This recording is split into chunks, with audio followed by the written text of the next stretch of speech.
Hello, my name is David Huffy, also known as Logical Larry, and today I'll be talking a bit about the seriousness of pro wrestling, a bit about the perspectives that we as researchers have on wrestlers, as well as perspectives that fans and even wrestlers themselves have on the sport. So let's get right into it. So, first, there's a bit of a debate about professional wrestling as a sport versus as a performance.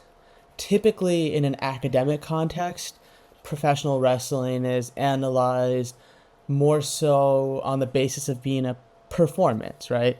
It's a masculine melodrama. It's not real in the same sense that sports such as basketball or actual professional wrestling in the Olympics and in college is. There's no real competition.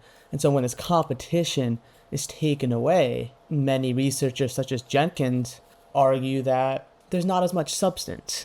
I mean, strictly viewing professional wrestling as a drama strips it of much of its legitimacy.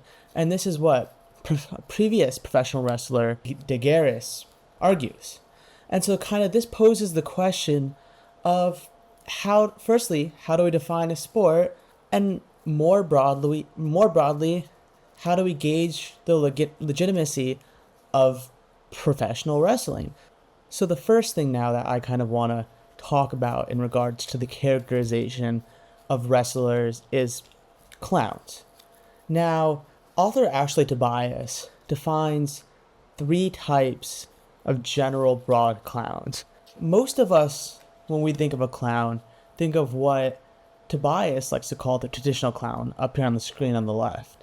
Now, these are the clowns that you might normally see, like ancient ritual clowns or court jesters, kind of funny, more carefree, the usual. And then the second category of clowns that Tobias defines is what we call the modern clown. Now, this is really kind of a clown of tragedy. It's a sad clown, a clown who's doomed by self-awareness of his lowly state in society and doomed with the ability to do nothing about it. And then we have the third type of clown here on the right. Now, this is what Tobias defines as the postmodern clown. And it's kind of hard to really define even what a clown is, especially what a postmodern clown is.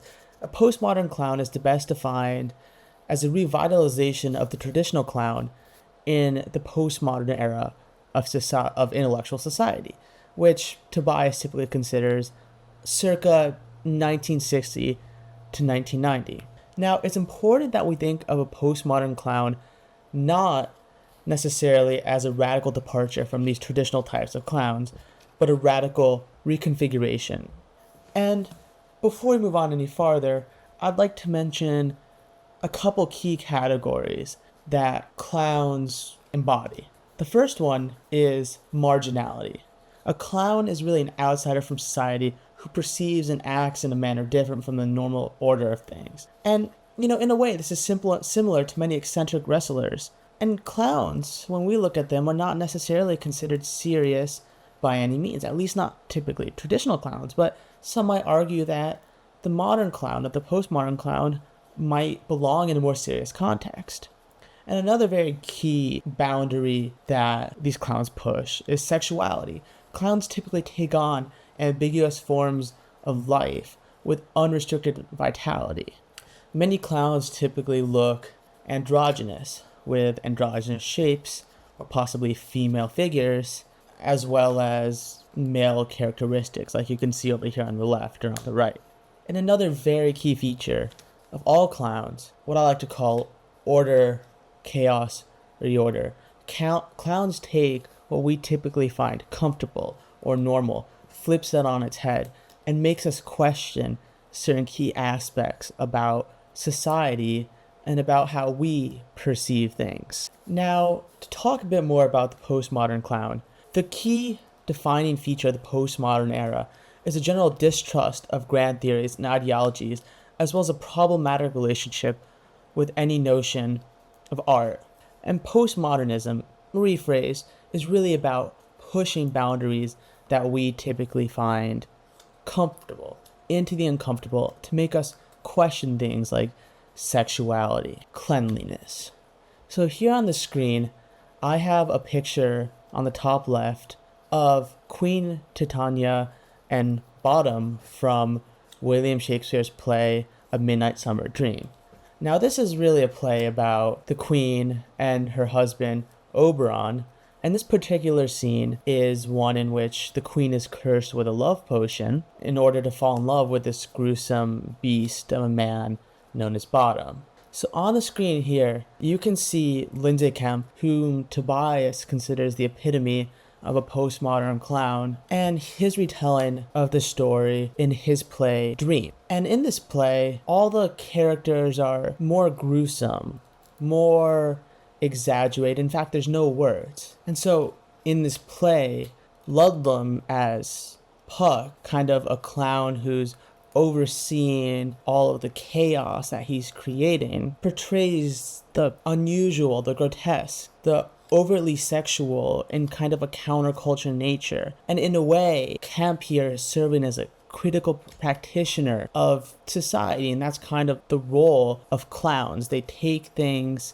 that we take for granted and make us question why we do that. And so now, as you can see, this kind of draws a lot of parallels to wrestlers. I mean, wrestlers are not normal. They're flamboyant. Professional wrestling, at least in the WWE, is exaggerated. On the screen, in the top left, I've included some pictures of Goldust and other wrestlers whose androgynistic characteristics and styles defy traditional sexual norms. And on the top right, you can see two characters who look strange, unusual. And on the bottom, in the bottom left and the bottom right, you can just see strange matchups between really short people and really tall people, or even little person wrestling on the bottom left. You can even see them dressed up as clowns, in a way, mocking society even for necessarily watching them. And so there are obviously many connections between these postmodern clowns and these professional wrestlers. And the role of a clown isn't necessarily to be serious. In fact, it's the exact opposite. Clowns act unusual and strange and are meant to not be taken seriously in order to provide a deeper underlying context that's more digestible and critical of society while still being receptible by a popular audience. And so, in this way, analyzing professional wrestlers through the lens of clowns, and specifically postmodern clowns, that wrestling is not meant to be a serious sport, yet it still has serious underlying societal undertones. But while this is one valid perspective or lens to look at professional wrestling through, another thing to keep in mind is the audience. How does the audience perceive these wrestlers? And so something really interesting is, in a 2023 article, Thomas Alcott analyzed 538 responses to an online questionnaire and the discussion generated by 11 participants across 2 focus groups. And in fact, the most common discourse that was generated by these participants in the focus group was around notions of authenticity and the constant negotiation between fact and fiction, as well as competing perceptions and portrayals of, authenticity. And it was really interesting how participants felt a need to authenticate their stars as legitimate representations of what they embody, whether that be strength, athleticism, toughness. And they also felt a need to authenticate their stars as being legitimately extraordinary, even though, as we all know, as they know, professional wrestling is staged. All of these outcomes are predetermined. And so even though that was true, fans felt a need to kind of authenticate the storyline and the legitimacy of these beefs, these characters, this conflict. And so in the minds of this audience, there really is no discerning between reality and the kayfabe, which is pretty much the act of pretending that everything that's going on is real. And so this makes us question if the audience is taking everything we see seriously. And so, although previously we were able to effectively view professional wrestlers through the lens of unserious clowns, the audience does not necessarily subconsciously do so as well. In fact, to them, and especially to dedicated fans, professional wrestling is real. In fact, there is a big tension between indie platforms and WWE, and I think the last perspective we really need to look at, besides the audience, and besides kind of through the lens of a postmodern clown as researchers, is how do wrestlers themselves view professional wrestling. And interestingly enough, as Garris mentions, having been a professional wrestler of 14 years, wrestlers really see what they're doing as legitimate work. They don't refer to themselves as wrestlers, they refer to themselves as workers. They're not wrestling, they're doing work. Losing is referred to as doing the job. Someone who's good at losing, who takes convincing losses, a good jobber, right? And as well, as Garris mentioned, at least for wrestlers in the territorial days, wrestling isn't necessarily only about flamboyance. There has to be a logical plot. It has to be believable for it to be enjoyable. The audience wants to watch what's happening and not think, this is ridiculous, this doesn't make any sense, he just pinned him, why is he just standing up and walking away and celebrating to the crowd? And as well, there used to be, in the territory days, a big culture and secrecy around the veil of kayfabe. In fact, this was before McMahon went out and publicly stated that wrestling is fake. But as you can see here, on the left, we have wrestler Hiro Matsuda, and on the right, we have wrestler Hulk Hogan, back in the territory days both.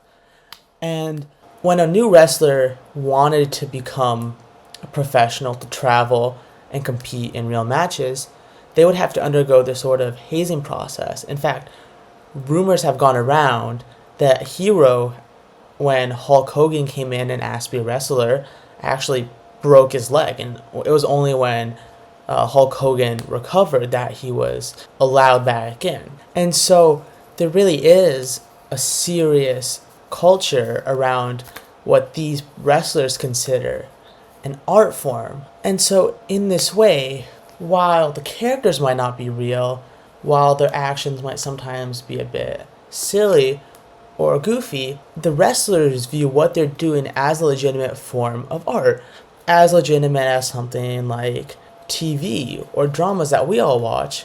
And we all know those aren't real, yet they can have a legitimate impact on people, and they are indeed serious forms of media. And so what can we kind of conclude from this entire thing?